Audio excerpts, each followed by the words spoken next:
আগের তো আমরা খোঁজ করছে এসে বলছি যে গার্জিয়ান কই, গার্জিয়ান কাউরে পাইনি এখন। আমাদের আসে কোনো কিছু বলি নেই যে কিভাবে কি ঘটনাটা ঘটছে, তাদের কোনো গার্জিয়ান আমরা পাচ্ছি না। ভাই বাসে এখানে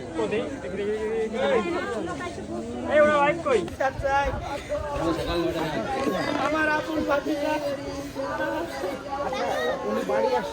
বাড়ি যায় নেই। শ্বশুর বাড়ি কবে আসছে?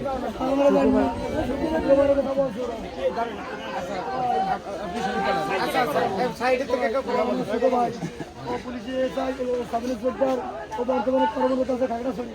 ও এখানে শুক্রবারের কথা বলতে চাইছে, এখানে আমাদের বাড়িও আসছে 10টা বছর আটটা রেখে আমার বাড়িতে কামাই করছে।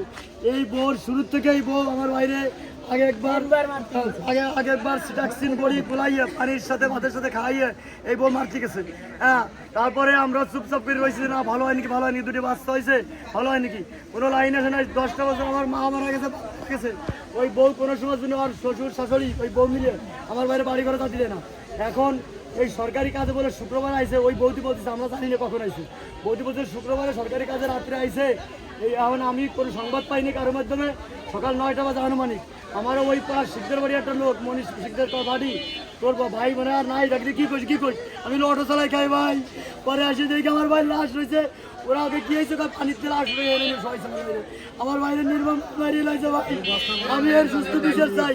আমার ভাই হাত পা পুড়া হয়ে গেছে, আমি ধিক্কার জানাই।